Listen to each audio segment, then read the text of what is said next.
Before I start this video, I want to address something because everyone has been asking me about it. Yes, I saw the interview video, and no, I won't be talking about it here. If what was said turns out to be true, then honestly, it would go down as one of the biggest failures in TV history. Personally, my whole viewing experience feels ruined, and I'm really disappointed that this even happened. So please, don't ask me any more questions about it, and most importantly, don't post spoilers in the comments. Thank you. I promised myself I wouldn't do any more trailer breakdowns, but since so many of you asked about the new trailer released by Netflix's Spanish channel and Lee Byung-hun's interview with Jimmy Fallon, I decided to make a quick video to share my thoughts. Let's start with the shot of Gyum-ja, Junhee, and Hyunju running through the maze. Junhee's pregnancy is really noticeable here. You can clearly see the other two players supporting her as they run, while Junhee holds her belly. This moment ties directly into that earlier trailer scene where Hyunju is fighting a red player. And now, with this new shot, I think we can confidently say that Junhee was on her knees because something happened related to her pregnancy.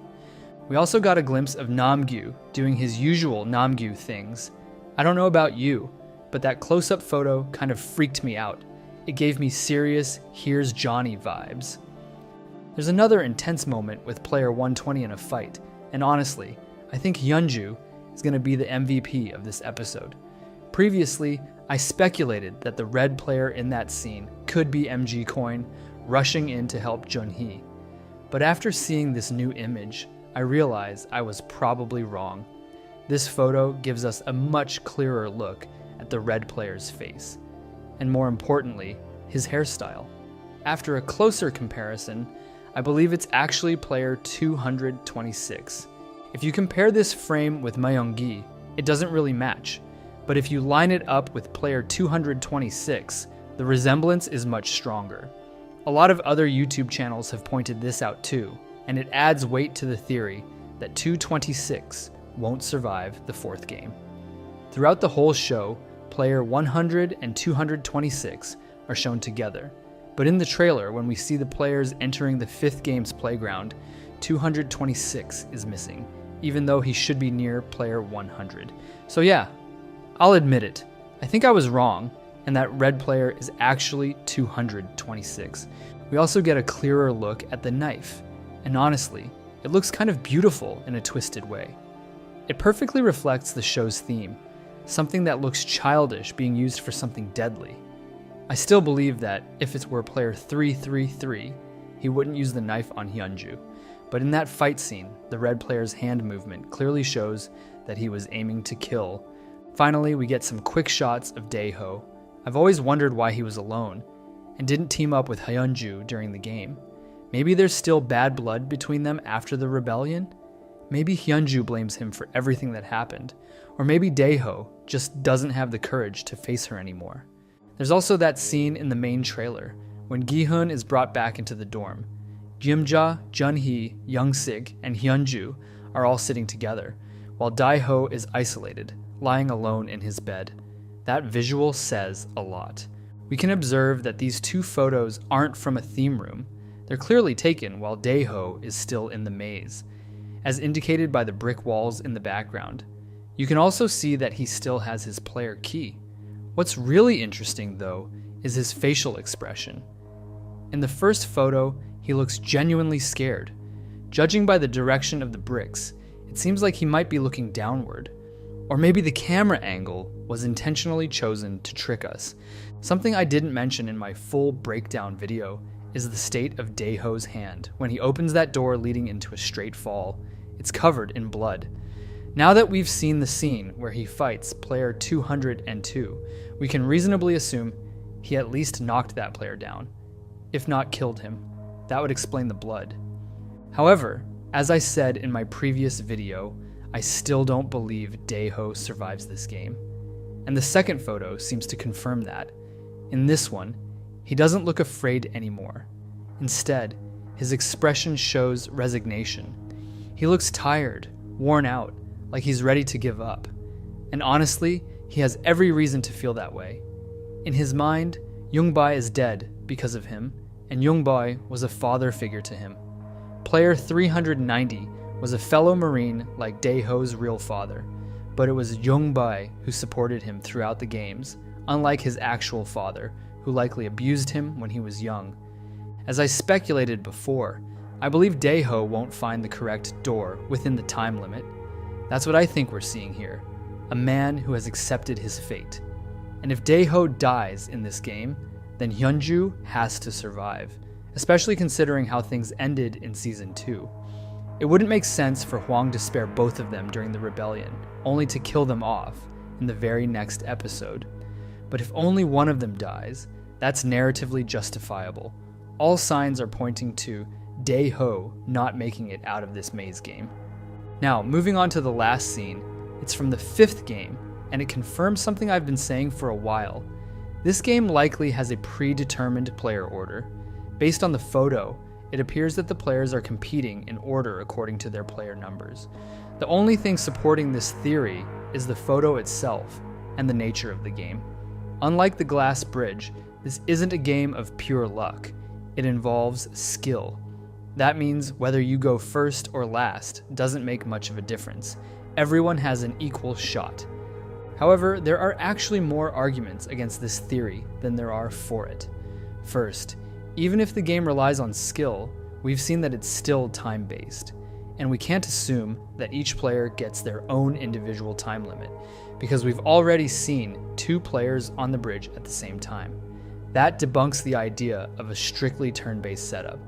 Second, when we saw the player being thrown off the bridge, we got a partial look at his number, and it started with a 0. That means his number is between 001 and 099. If players are really going in numerical order, then the 2 players who already cleared the challenge must also fall into this one to 99 category. The only named player under 100 who realistically has a shot at reaching the final game is player 044. And let's be honest, it's extremely unlikely that an extra would make it to the final round. The only other notable character in that number range is player 007, but do we really believe he'd survive the 4th game? It's highly doubtful. And for the last argument, take a look at the horse with player 336 near the starting point. Shouldn't he be farther back if the players are going in ascending order? I get that he might want a better view of the game, but then we see player 306 in a very similar position.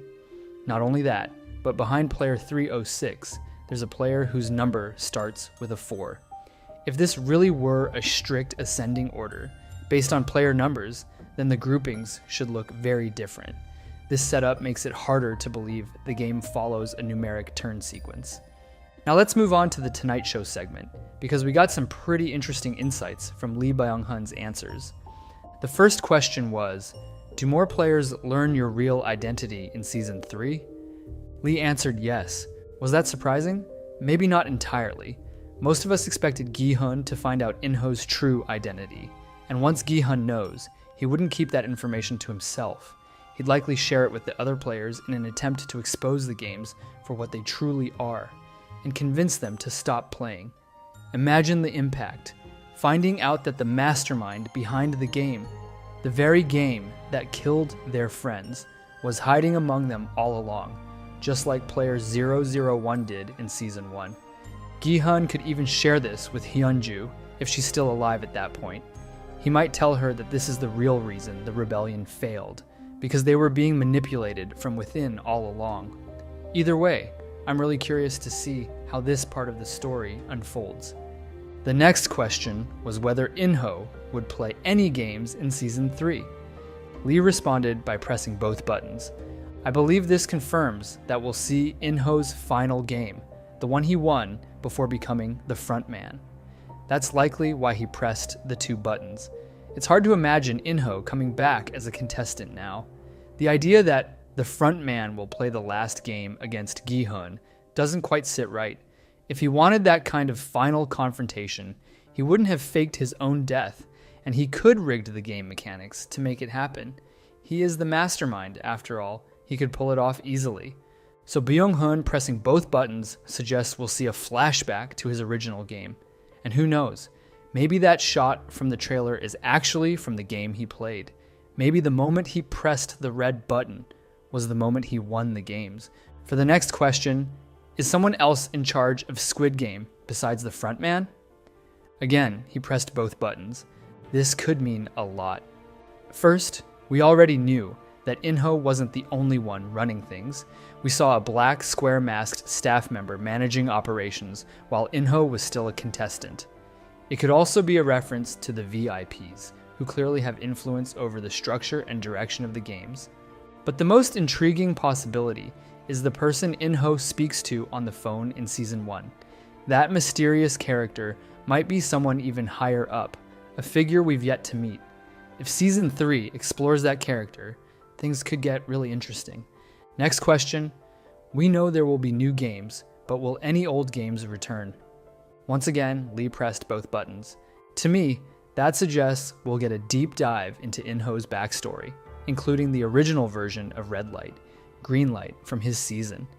It could be part of a flashback arc that not only brings back iconic games, but gives us new context around them through Inho's experience. Finally, the last question. Could we see a Frontman spin-off one day? Lee Byung-hun answered yes. And honestly, I think a spin-off focused on Inho would be absolutely wild. There's so much to explore. His relationship with his brother, his path from player to enforcer, his internal conflict. The potential is massive, and I'm genuinely excited at the thought that this could actually happen. At the end of the trailer, we're shown a longer sequence featuring the frontman talking on the phone. And now we have confirmation that he is speaking with Captain Park. The interesting thing here is that he doesn't say the infamous line, "Kill them all," which suggests that moment happens later in the show. Instead, we hear Inho say, "Until we finish the game," and that line could mean two very different things. First possibility, Inho might have something special planned for his brother. Maybe he noticed Junho hasn't given up on his search, and he's setting the stage for some kind of reveal, or even confrontation. Second possibility, Inho intends to finally reveal the island's location to Junho, but only after the games are already over. That way, Junho would arrive and find nothing but an empty facility. He might assume the games were moved elsewhere and never look at that island again. That theory also ties in with what we've seen of Junho in the trailer. He appears completely alone in every scene. In 2 shots, he's seen entering empty rooms that feel cold, deserted. It could mean that he did manage to find the island, but just as Inho planned, he got there too late. Everyone had already gone home. Let me know what you think in the comments, and hopefully we won't get too many more spoilers in the next few days. There are only 7 days left until the season drops, and at this point, we don't want the entire show spoiled before we even get to watch it. Just a few more days to go. We can wait.